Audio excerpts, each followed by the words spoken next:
E pois é, galera, a treta esquentou, hein? Porque ninguém mais, ninguém menos que Paul DeMaio, o showrunner, o roteirista, o idealizador e criador da série X-Men 97, né? Que foi uma continuação da icônica série dos anos 90, simplesmente rasgou o verbo, detonou a Marvel Studios e o Kevin Feige, pessoal. E ele revelou algumas coisas aqui muito pesadas e algumas coisas muito verdadeiras. Ele simplesmente foi lá pro Twitter, né, pro Twitter e falou um monte de coisa especificamente a respeito dos X-Men e como que a Marvel não tem ideia do que eles estão fazendo e como ele não tem esperanças de que a Marvel vá fazer uma boa adaptação agora em live action dentro da Marvel Studios, dentro do UCM mesmo, né? Ele falou muita coisa, pessoal, e tem alguns detalhes aqui que a gente já vem comentando faz tempo a respeito das decisões criativas da Marvel. Só que além disso, ele também falou de coisas dos bastidores. Então eu quero analisar aqui tudo que o Paul DeMaio falou nesse post dele e quero mandar dois salvos importantes. O primeiro é para a galera do Heróis e Mais, que fez uma repercussão dessa matéria. Eu não estava sabendo porque, como vocês sabem, estou numa rotina bem corrida por conta do meu bebê, né? A galera que acompanha aqui o canal já sabe, bebê novinho em casa, muitas coisas para fazer, além do meu trabalho, é claro. Mas eu fiquei sabendo dessa notícia justamente por causa do vídeo do Tony e do Elvis, que também tá muito legal. Então um salve e um agradecimento ao Tony e ao Elvis por terem feito essa cobertura, porque agora eu também quero entrar nesse assunto e deixar os meus 2 centavos. E o outro salve é para a galera lá do Cinepop, né, o site, que trouxe a tradução deste longo post, né, que o Paul DeMaio fez. Tem também algumas considerações, né, eu já dei uma lida aqui no artigo deles, porém eu vou analisar de fato o que ele falou com a tradução automática ali do Twitter, tá? É claro que pode ter ali uma alteração ou outra, algum comentário que eu vou fazer, mas eu prefiro ler o post na íntegra, tá bom? Embora esse artigo tenha sido muito útil para me direcionar ao post do Paul DeMaio. Só que eu prefiro pra gente realmente ver tudo que ele falou, pra gente tirar as nossas próprias conclusões, né? E não ficar em cima do que o site Cinepop analisou, falou e recortou. Mas de qualquer jeito, valeu aí. Queria deixar esse meu salve para esses 2 canais, esses 2 veículos. Mas eu quero lembrar que além dos meus comentários, das minhas opiniões a respeito de tudo isso, eu quero também saber o que você pensa, tá bom? Então vem aqui, acompanha comigo e deixe nos comentários a sua opinião, que é muito importante. Mas, meu caro nerd, antes da gente mergulhar de cabeça nesse post, eu tenho um recado muito importante para você. Se liga! Se você gosta de ler quadrinhos ou talvez quer começar a entrar nesse universo, mas não sabe onde encontrar as melhores revistas, os melhores preços e as melhores promoções, você precisa conhecer a Excelsior Comic Shop. Galera, a Excelsior Comic Shop é uma loja virtual com mais de 10 anos do mercado. São 400 revistas em promoção por semana com 25% de desconto, além do frete grátis para São Paulo em compras acima de R$90 e para o resto do Brasil acima de 150. Muito bom, né? Mas não para por aí, porque você também tem o nosso cupom de desconto. É só usar lá, Conversa de Nerd 10, para garantir 10% de desconto na sua primeira compra. Então não perca mais tempo e aproveite essa parceria com a Excelsior Comic Shop para você adquirir as suas HQs da Marvel, da DC e de tantas outras editoras com preços especiais com descontos exclusivos. O link vai estar aí na descrição e também no primeiro comentário fixado. Clique e aproveite! E valeu, pessoal da Excelsior Comic Shop, pela parceria! E agora que você já recebeu esse recado, para aproveitar a nossa parceria com a Excelsior Comic Shop, vamos falar, sem mais delongas, a respeito desse post, pessoal. O Paul DeMaio simplesmente falou um monte, revelou tudo e tem muita coisa aqui séria, tá bom? Muita coisa, inclusive, que a gente já vem falando aqui sobre a Marvel Studios e tudo mais. É importante mencionar, pessoal, que este senhor aqui foi demitido depois, né, da produção da série, depois da conclusão, inclusive perto do lançamento, né, o que foi muito estranho. E o motivo, né, segundo as fontes apontam, teria sido uma má conduta, né? Teria a ver com a questão sexual, né, por ele ter exposto, né, segundo falam, partes do corpo, mandado fotos e tudo mais. Nada foi provado, são acusações. A Marvel disse que houve uma investigação interna. Bom, não podemos afirmar o que realmente aconteceu. O que nós podemos afirmar é que o cara é talentoso porque a série X-Men 97 é muito boa. E embora eu seja um nerdola conservador, pessoal, eu preciso reconhecer que o Paul DeMaio, mesmo sendo um cara progressista, é um artista, um profissional excelente. Ele escreve muito bem, a série é muito boa, Eu curti muito quando eu assisti e acho que ele consegue entregar um resultado muito bom, uma adaptação muito bacana. E ele prova, inclusive, que dá pra você ser um cara progressista sem ser lacrador e sem estragar as obras. Mas além disso, pessoal, o Bold and Mile também tem algumas colocações muito importantes a respeito do que está acontecendo no UCM e também em relação aos X-Men. Vamos lá. Ele começa aqui então, né? Um seguidor me perguntou se eu tinha fé na saga mutante da Marvel Studios e eu cliquei para sair e perdi a mensagem. Então eu espero que ele veja isso, mas também me perguntam muito isso. Então eu queria fazer uma postagem maior que pode irritar alguns de vocês. Eita, hein? Já adiantou. Peço desculpas antecipadamente. Primeiro, os X-Men são muito maiores do que qualquer criador, inclusive eu. Isso aqui é um ponto muito importante, tá? Eu concordo com ele. Eu adoraria ter escrito, dirigido e dirigido os filmes live action, claro, mas eu tenho muita fé de que existem muitos artistas incríveis por aí, com visões e histórias incríveis para contar com os X-Men. Eu aqui concordo 100% com ele, né? Tá cheio de gente talentosa por aí, inclusive atores talentosos. A gente comentou a respeito, por exemplo, do Downey Jr. como Tony Stark e tudo mais, e outros personagens, T'Challa, né? Eu acredito que as obras são maiores do que os criadores, e que não só um criador, não só um ator consegue fazer uma boa adaptação. Concordo com ele aqui. Aí ele continua. Agora, eu tenho fé na saga mutante do MCU, né, do UCM? Resposta curta, ainda não. Não. E deixe-me explicar o porquê para que você não pense que estou apenas sendo um hater. O pessoal tem muito isso, né? Você critica, você levanta pontos, o pessoal já te chama de hater, ou decenalta, como é o que o pessoal tem me chamado ultimamente, só porque eu gostei do filme do Superman e que, na minha opinião, é melhor que o Quarteto Fantástico, embora eu também tenha gostado do Quarteto Fantástico. Mas enfim, X-Men exige planejamento, um planejamento profundo para ser realizado e causar impacto. Você também precisa estar muito atento à forma como está apresentando a história e à forma como o público vivenciará a história. Você também precisa suprimir o seu ego para torná-la sua e se concentrar em conhecer os mutantes nos termos deles, o que significa respeitar profundamente o cânone deles e o investimento emocional que os fãs têm nele. Isso aqui, pessoal, eu concordo. Embora a gente tenha ali décadas de histórias, não só dos X-Men, né, mas falando aí de adaptações como um todo, que mudam muitas vezes a lore, né, que causam subversões nas histórias e tudo mais. Mas, apesar, né, de ter esses altos e baixos e fases ruins também, fases meio esquisitas nos anos 90 e tudo mais, a gente tem a essência dos personagens, a gente tem a lore e também o core dos personagens, que isso precisa ser preservado e principalmente adaptado de uma boa maneira para qualquer outra mídia, né? Seja animação, como é o caso de X-Men 97, ou para live action, como foi o caso das franquias da Fox e também vai ser futuramente. Aí ele continua. Com isso em mente, este é o início da saga mutante da Marvel Studios. Meu, e ele ainda marcou, né?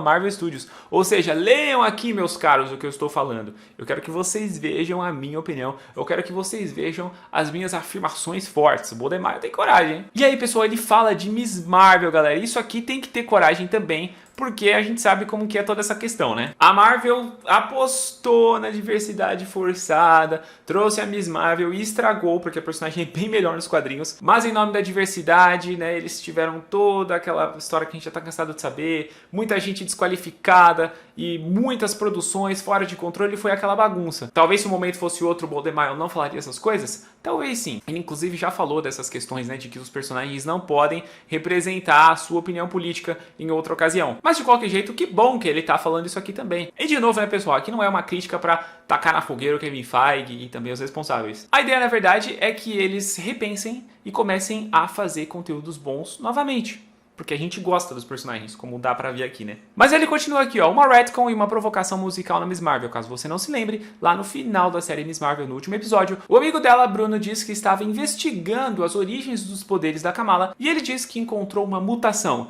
Nesse momento toca a musiquinha tema dos X-Men, né?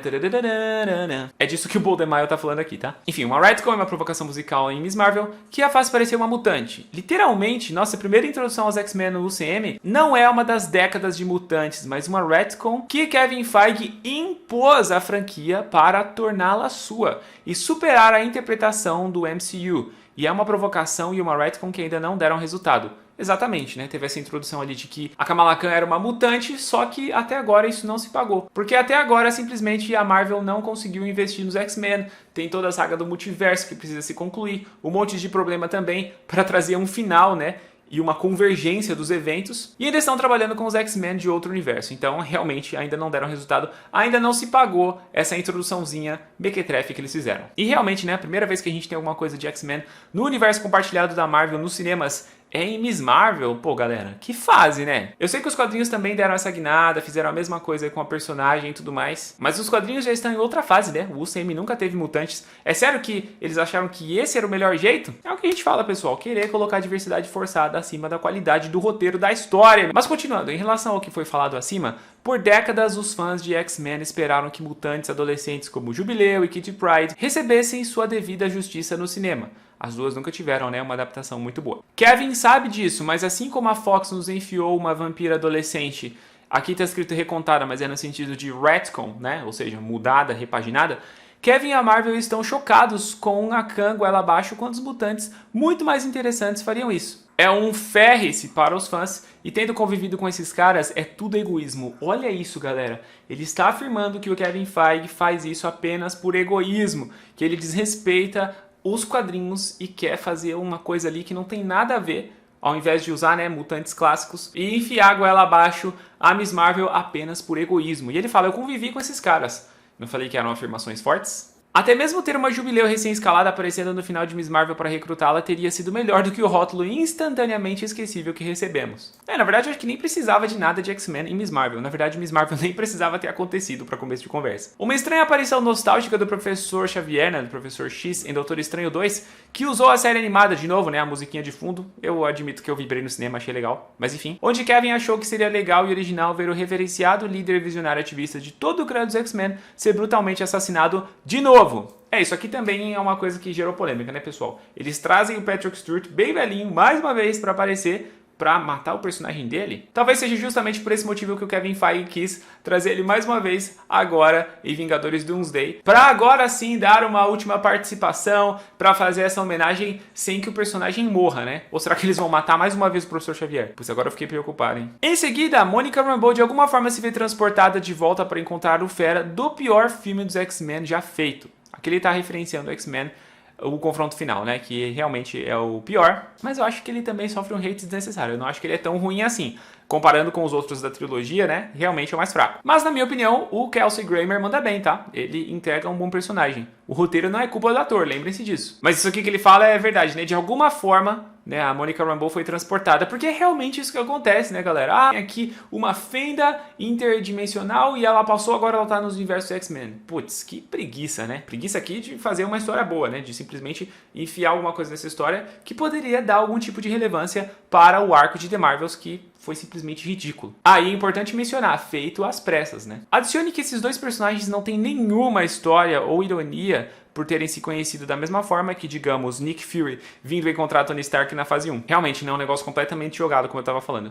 Todas as tags na fase 1 imploravam por uma história clara e emocionante, a criação dos Vingadores. O que diabos Fera e Monica Rambeau provocam? Nada. É apenas uma jogada desesperada para nos fazer importar. Exatamente. E falando em jogadas desesperadas, temos a escalação do Robert Downey Jr., né? Que também, embora ele seja um ótimo ator, eu ainda acho muito nada a ver. Vai inclusive de encontro ao que ele tá falando aqui, né? Primeira vez que a gente vê o Dr. Destino é o Downey Jr., é um personagem reciclado só porque é multiverso? Pô, Marvel, vai tomar banho. Mas enfim, quer uma tag melhor? E se o filme terminasse com a Monica ou a Carol acordando para conhecer a vampira Jenna Paquin? Agora isso faz o que as tags da fase do MCU fizeram. Bom, aqui dá pra ver que o Boldemire tem um carinho pela vampira, né? É só a gente analisar também a participação da personagem na própria série X-Men 97. Mas, ao meu ver, não havia necessidade de colocar os X-Men nesse filme, tá? Eu acho que poderia ter sido um caminho completamente diferente, por exemplo. The Marvels podia nunca ter sido feito. Não, mas sei lá, comenta aí a sua opinião. Eu não vejo a necessidade de colocar os X-Men nesse filme pra fazer essa conexão. Até porque a gente tá falando de uma coisa que acontece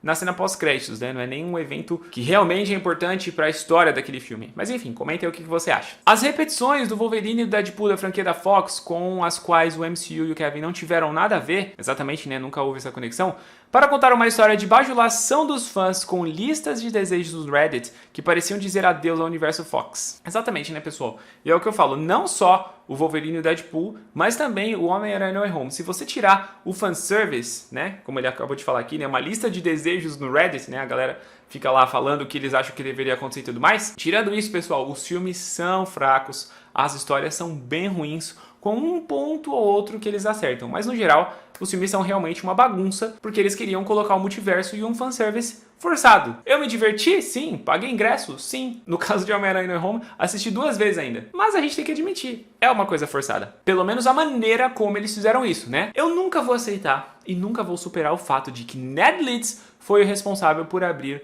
o portal e trazer o Tobey Maguire, tá bom? Olha lá, e dizer adeus ao universo Fox de novo, né? Porque teve toda aquela questão de Doutor Estranho 2, como ele falou. E mais uma vez, o MCU sendo como a Fox nessa dependência preguiçosa do Wolverine como o rosto dos X-Men. Realmente, né? Quando o Hugh Jackman já tinha aposentado, né? O personagem dele, Logan, naquele filme espetacular. Ele volta mais uma vez, inclusive, né? Tem até aquela zoeira com o que aconteceu no final de Logan. Mas de novo, né, pessoal, apostando numa coisa ali requentada. E não que não seja legal ver finalmente o Hugh Jackman no traje, como eu falei, são fanservices bacanas.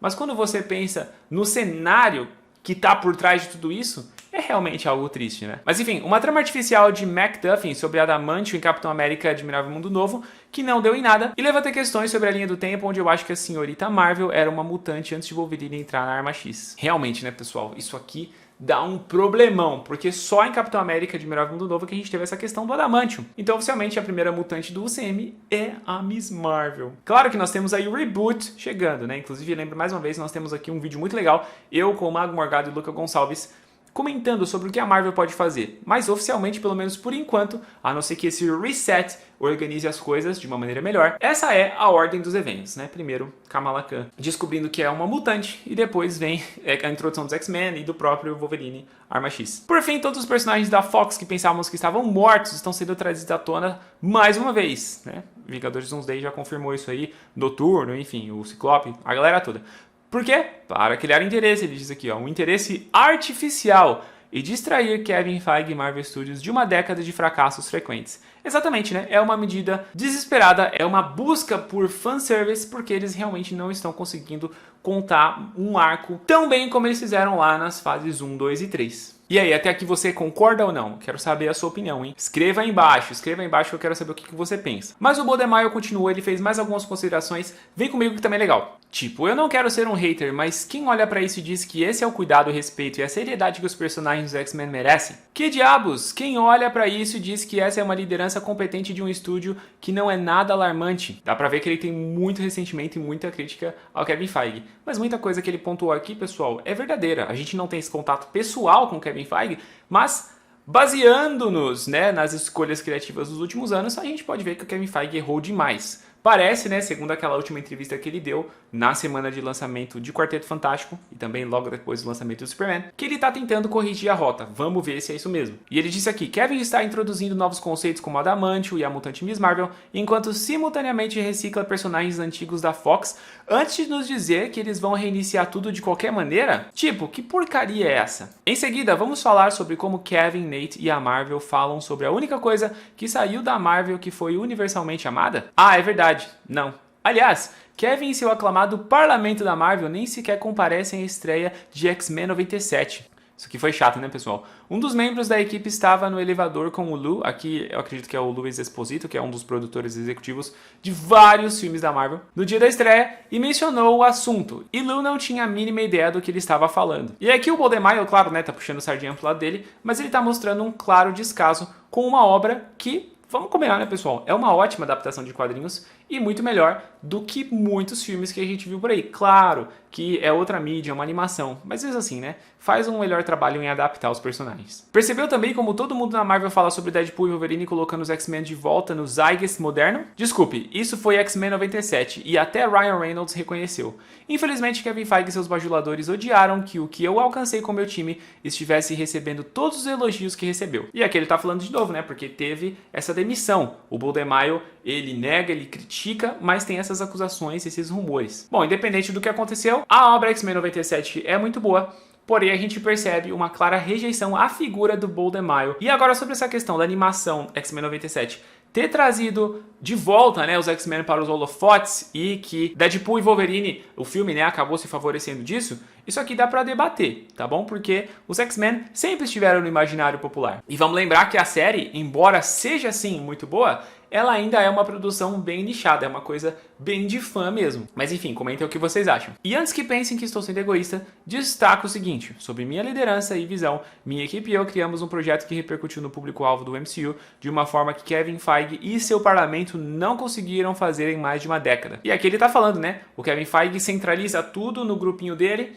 e nós conseguimos fazer algo que eles não conseguiram. E mais importante, para o público do MCU esse que é comandado pelo Kevin Feige, né? Perceberam aí a briga? Em vez de analisar o que a minha equipe e eu fizemos e aprender a replicar nosso foco no cânone e no desenvolvimento profundo dos personagens, isso aqui eu concordo, eles me difamaram, ameaçaram taticamente a equipe para que não se manifestasse, enquanto continuavam a abusar deles e fizeram de tudo para fingir que X-Men 97 não foi um sucesso. Bom, se eles estão tentando fazer parecer que X-Men 97 não foi um sucesso, eu não sei, porque tem a segunda temporada confirmada. Não me parece que é 100% verdadeiro. Mas agora afirmar que eles não quiseram usar a estratégia do Boldemaio, que é focar no cânone e no desenvolvimento profundo dos personagens, isso eu concordo que a Marvel não tem feito nos últimos anos. É por isso que nenhuma produção tem emplacado, nem mesmo com personagens tão bons como o Demolidor, o Matt Murdock. A versão da Disney ficou pasteurizada e estragou a essência tão profunda e boa que a gente tinha lá na Netflix. Mas além disso, ele tá falando outras coisas que a gente não tem como saber, né, pessoal?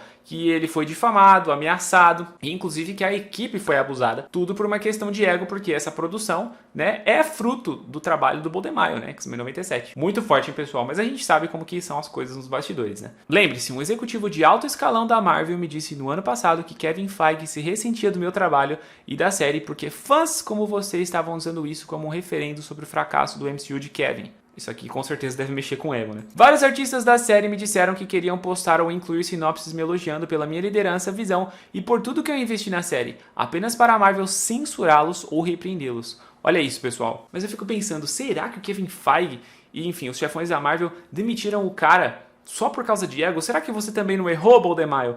Será que as acusações são todas mentiras? Será que isso aqui foi um assassinato de reputação?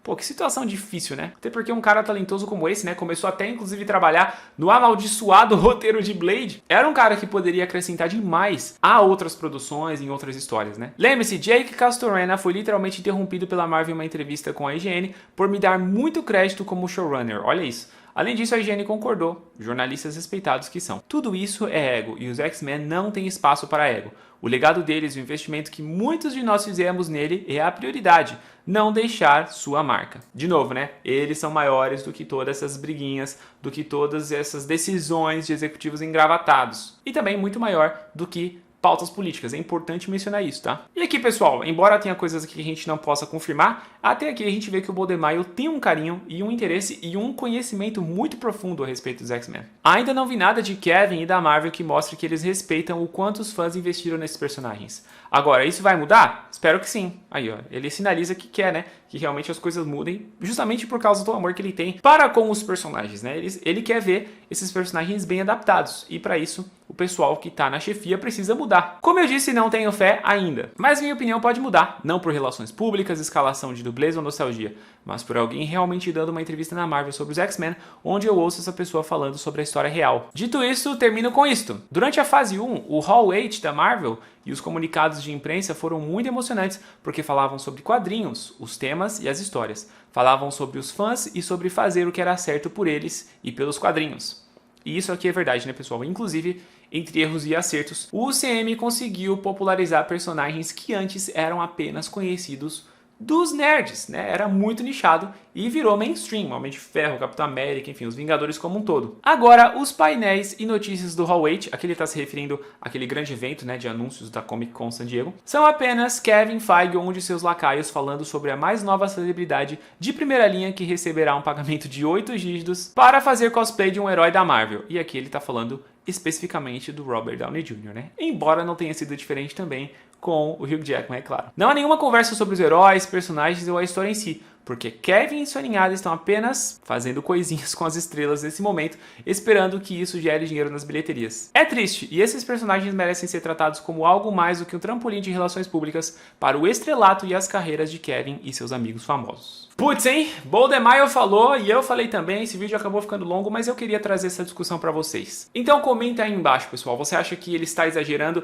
Será que essas informações reveladas são verdade? Será que ele foi injustiçado? Ou será que ele realmente cometeu esses abusos, e esses foram os motivos pelos quais o Kevin Feige e a Marvel, né, decidiram mandá-lo embora. Mas além disso, eu quero muito saber o que você pensa a respeito da introdução dos X-Men após o reboot, né, com Guerras Secretas, dentro do próximo universo compartilhado da Marvel. Não se esqueça de aproveitar a nossa parceria, o nosso cupom lá na Excelsior Comic Shop, o link tá aí na descrição e também no primeiro comentário fixado. E aqui já está aparecendo para você esse vídeo maneiraço que a gente conversou sobre o futuro da Marvel, como que esse reboot vai mudar as coisas e como que, esperamos, as coisas podem melhorar, tá bom? Clica aí para você assistir e ter mais conteúdo nerd e também ir lá bater esse papo com a gente e deixar o seu comentário. E é isso aí, pessoal, eu sou o Saulo Ferreira, vou ficando por aqui, um grande abraço e até a próxima Conversa de Nerd.